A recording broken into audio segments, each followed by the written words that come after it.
and welcome to today's daily Leetcode challenge. Today I'll be going over question 515, find largest value in tree row. I'll be going through my thought process as I come up with the solution, then stick around for the end of the video where I'll compare my solution to the solution of others. With that, let's begin. This is a medium level question and it's a tree. It's related to trees. So given the root of a binary tree, return an array of largest values in each row of the tree, 0 indexed.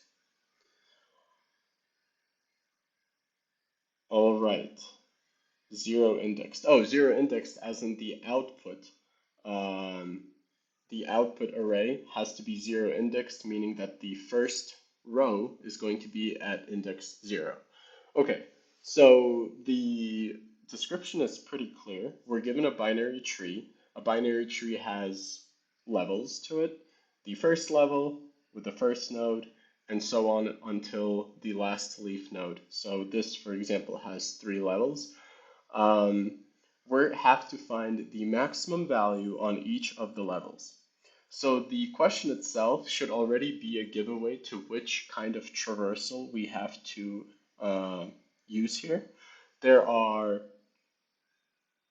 2 main types of traversals, BFS and DFS, breadth first search and depth first search. Breadth first search looks level by level at a tree and therefore visits all the nodes in the level in one level before going to the next one.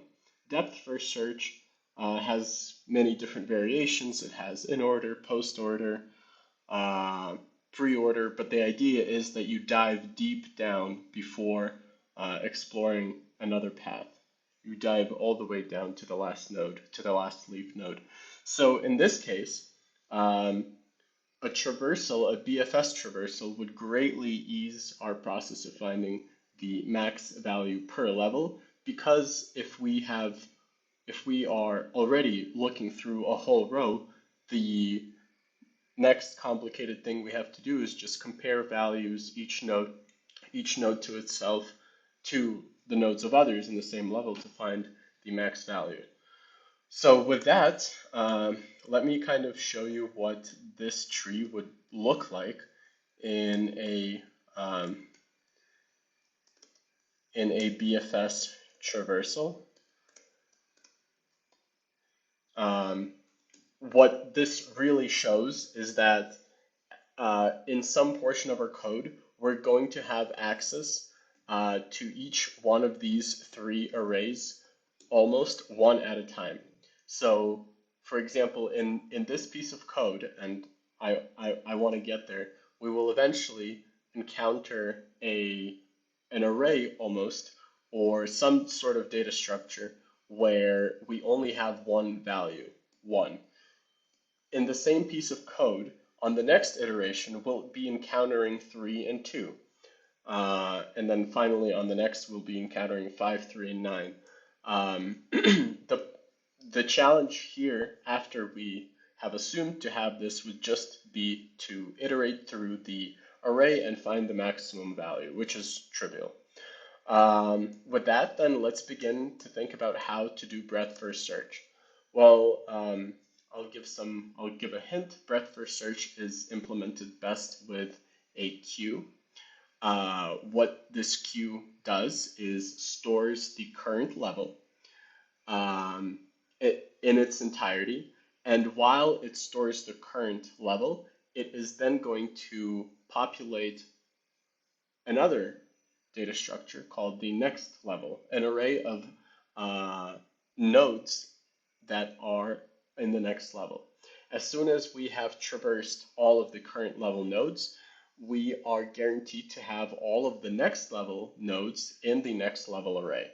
And at that point, we could simply switch the next level in for the current level in for the next level, the next level in for the current level, and repeat the process until we've traversed the whole array.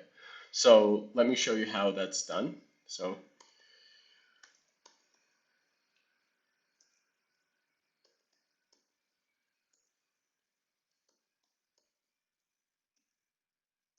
sorry, q. I don't know how to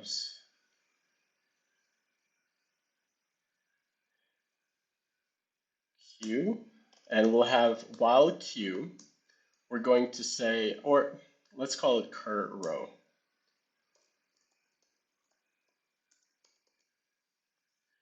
Current row q. And while current row q, we're going to get a next level q, next row q, which is equal to 0. By the way, this guy is equal already to the first node. And here, let's have the max value equal to whatever is the least possible value, which is -2 to the 31st power. So -2 to the 31st power. So we're still not done yet. While current row, and within this loop, I'm going to be iterating through the current row q until it's completely exhausted. So node cur row q pop. As I'm popping, I'm populating the next row q. So if I say if node left, for example, then next row q, append node left. If node right, I want to populate it with the node right. And what does this actually give us? This gives us the place within this while loop is going to be the process of going through the whole current row and populating the next row q with nodes of the next two. So after the first iteration, we're going to be popping node from the current row q, which is the one here, and we're going to be adding to the next row q 3 and 2. So if we're doing that already, then what we really just have to do now is have while processing the current row, we have to figure out what is the max value. And the max value is simply going to be the max of the current max value and node val. After we have completely iterated through our row, we could replace the current row we could substitute the current row with the next row q. And additionally, we'll have the result somewhere here. Let's say result is equal to empty. We can append to the result the max value of that row. Max row value. I'll even name it a bit better. Max row value. Cool. That's it. We can now return our result. Why do I need two while loops here, you may ask? Well, the second one is responsible for iterating through the whole of the row, one at a time, while the outer one is simply responsible for getting out of the process when we have actually not added anything else to the next row queue. So as soon as we have looked through the third row in this case, next row queue is essentially just going to be an empty list. We're going to substitute that in for the current row queue, and we're going to exit this loop, returning res. With that, let's submit, and we have we are passing everything. So one thing here also to watch out for is edge cases. So root could potentially be not a none value, And in that case, I would probably do something like if root, let's do this. Let's if root else this. And assuming that this passes, we will submit this, and we should be good. Awesome. Let's see how we did.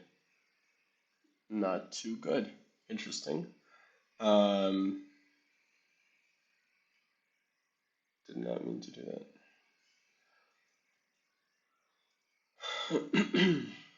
Let's look at what others suggest. The same approach for row by row execution, but they don't have these two while loops set up as I do, which is fine. These do. Oh, this code is almost identical. Let's see if actually this value,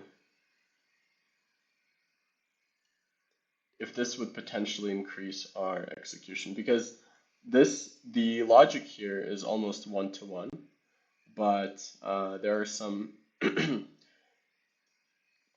guess, tricks that can speed up our execution, and I'm guessing that maybe this would be a potential increase in speed. Let's see, because everything else is identical.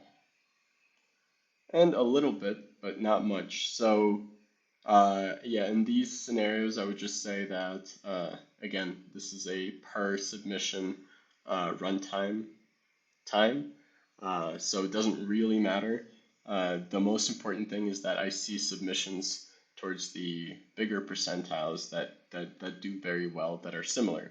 So in that case, I would say go with this. This is very easy to read. It's a standard way of doing breadth first search, so it's going to be applied to many other problems, and it's very easy to understand and modify in case where you want to, where the task is slightly different.